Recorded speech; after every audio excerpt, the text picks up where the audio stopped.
À présent, le sommaire. De nouveaux affrontements entre l'AFC M23 et Ouazalendo à Massissi. Plus de 500 candidats magistrats passent leur test de recrutement organisé par l'AFC M23. 7437 nouveaux commandos ont intégré l'armée révolutionnaire congolaise. Tout ça est l'essentiel dans cette actualité du journal.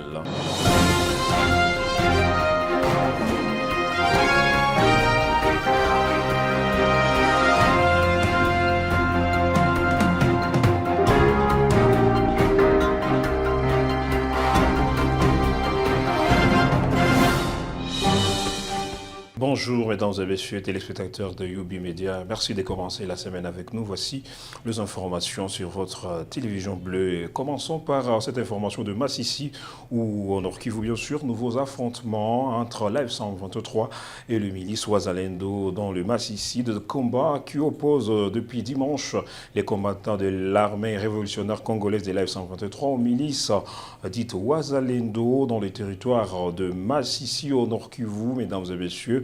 Les affrontements se déroulent principalement aux alentours de villages des Biri et des Lukweti dans le groupement des Bachali Mokoto, non loin de la localité des Lukweti. Ces affrontements ont fait déstabiliser certaines populations qui ont fui leurs agglomérations.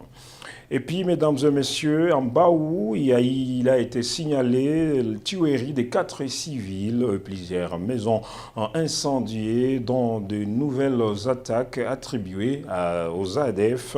En Baou, la population de Baou qui a été victime de ces atrocités, localité située sur l'axe routier Beni-Eringeti à une vingtaine de kilomètres de Béniville au Nord Kivu, a de nouveau été la cible d'une attaque attribuée aux combattants de forces démocratiques, aux alliés de l'ADF. L'incursion a eu lieu dans la nuit du dimanche au lundi 15 septembre 2025. D'après des sources locales, les assaillants ont fait irruption dans les quartiers centraux de Baou, ouvrant donc le feu et sémant la terreur et panique parmi les habitants. 4 civils ont été tués sur place et plus de 10 maisons incendiées, comme on l'a dit. Au cours de cette attaque, mesdames et messieurs, plusieurs familles ont pris fuite vers la brousse et certaines personnes se sont retrouvées à Béniville et d'autres localités jugées plus sécurisées. Cette nouvelle tragédie intervient alors que la région reste placée sous état de siège. Les habitants appellent une fois encore les autorités locales, civiles et militaires à bien vouloir intervenir car la situation reste précaire. La rentrée parlementaire aujourd'hui sous tension à Kinshasa, aujourd'hui 15 septembre 2025, est signalée. La rentrée parlementaire en RDC s'ouvre dans un climat électrique marqué par des pétitions réclamant le départ et la destitution du bureau de M. Vital Kamerhe, le président de l'Assemblée nationale, et de Jean-Michel Sama Lukonde, président du Sénat. Les initiateurs dénoncent des dysfonctionnements dans la gestion des chambres sous accusation, mesdames et messieurs. Et pour l'instant, plusieurs élus y voient surtout des manœuvres politiques dans un contexte où les équilibres d'alliance restent fragiles.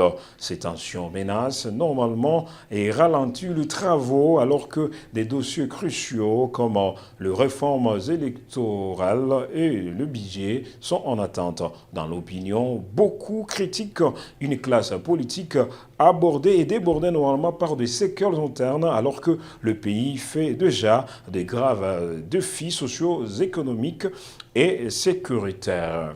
Parlons maintenant de la justice à Goma. 540 candidats magistrats passent le test de recrutement dans les cadres du processus de recrutement au sein de la magistrature. 1002 dossiers ont été enregistrés, couvrant donc plusieurs corps du personnel judiciaire et administratif. Parmi eux, 540 concernent des candidats magistrats qui ont pris part à ces jours une preuve décisive. C'était donc hier. C'est Léon Delion Kibouloum, responsable du processus. Ces tests visent à évaluer les compétences et l'aptitude de ces aspirants. On l'écoute et on le suit dans cette l'ouverture des activités judiciaires sur les territoires libérés ne devrait donc étonner personne.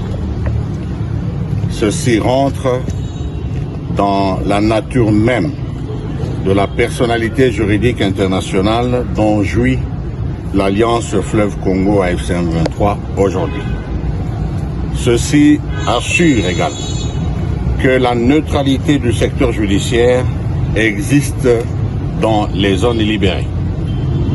Ceci assure aussi que personne, et alors personne ne se rendra à justice dans notre pays. Ça rassure enfin que le droit fondamental consacré par l'article 19 de la Constitution relatif à l'accès à la justice, ce droit est garanti pour chaque citoyen. Mesdames et messieurs, parlons maintenant de ce nouveau recrutement, pourquoi pas, c'est le lancement officiel des nouveaux commandos des l'AFC M23 présenté le dimanche.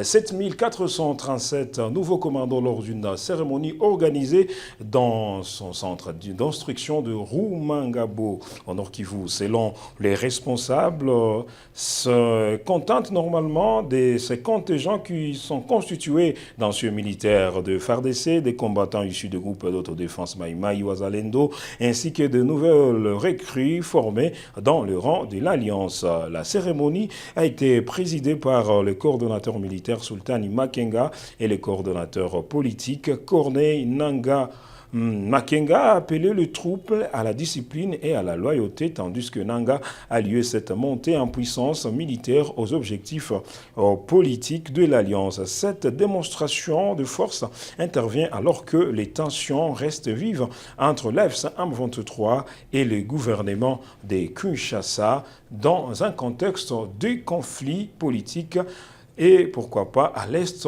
de la RDC.